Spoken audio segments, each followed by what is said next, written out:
আসসালামু আলাইকুম।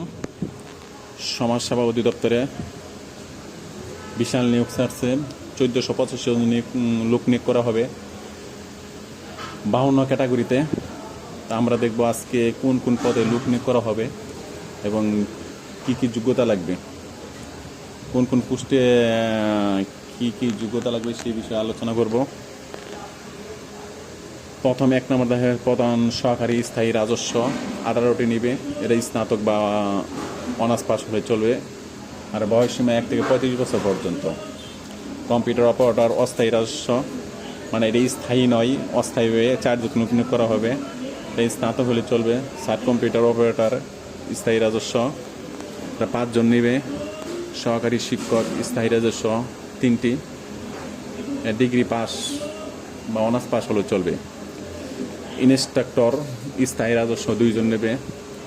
Instructor fair ট্যাট course স্থায়ী রাজস্ব 3 জন নেবে। স্টোরি টাইপিং মেশিন অপারেটর স্থায়ী রাজস্ব 1 জন। সবচেয়ে বেশি আমরা কোনটি লোক নিয়োগ করবো সেটা দেখি। ফিল্ড সুপারভাইজার স্থায়ী রাজস্ব 30 জন নিব। এটাতে অ্যাপ্লিকেশন করতে লাগবে অনার্স পাস ডিগ্রি পাস যারা আছে তারা করতে পারবে। গ্রাজুয়েট টিচার স্থায়ী রাজস্ব 14 জন নিয়ে আবেদন করতে পারবেন। প্রজেকশনিস্ট স্থায়ী রাজস্ব 1 জন। ট্যাট ইনস্ট্রাক্টর অস্থায়ী রাজস্ব, মানে 2 জন লোক নিয়োগ করা হবে অস্থায়ীভাবে। কেয়ারটেকার স্থায়ী রাজস্ব 1 জন। অফিস সহকারী কাম কম্পিউটার মুদ্রাক্ষরিক স্থায়ী রাজস্ব 76 জন লোক নেবে। এখানে আবেদন করতে গেলে উচ্চ মাধ্যমিক সার্টিফিকেট ইন্টার পাস হলেই চলবে। কম্পিউটার বিষয়ে ভালো দক্ষ থাকতে হবে। বয়স 40 বছর স্থিতি, যারা 40 বছর তারা আবেদন করতে পারবেন। অফিস সহকারী কাম কম্পিউটার এটা অস্থায়ীভাবে 76 জন লোক নেবে। এটা উচ্চ মাধ্যমিক ইন্টার পাস হলে চলবে। কম্পিউটার বিষয়ে ভালো দক্ষতা থাকতে হবে। ডাটা এন্ট্রি অপারেটর অস্থায়ী রাজস্ব 35 জন নেবে। হিসাব সহকারী স্থায়ী রাজস্ব 8টি। হিসাব সহকারী অস্থায়ী রাজস্ব 11টি। আর বিভিন্ন পদ আছে। নার্সে যারা নার্স করছেন তাদের জন্য আছে, তাদেরকে খুশি করার জন্য সরকার দিয়ে অস্থায়ী রাজস্ব হবে, স্থায়ী না অস্থায়ীভাবে 8 জন নিয়োগ করা হবে।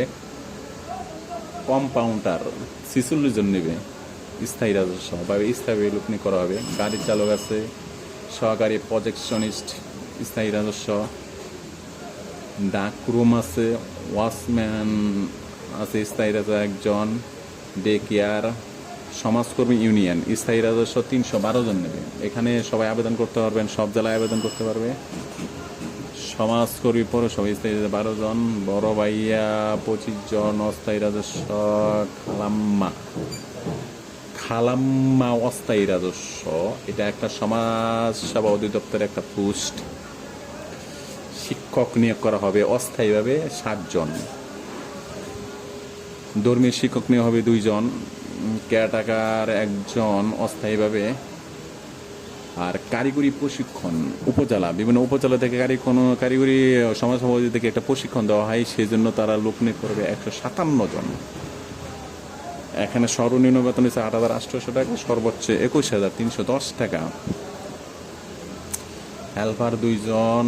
তারপরে সর্বোচ্চ হচ্ছে অফিস সহায়ক স্থায়ীভাবে নেবে 478 জন।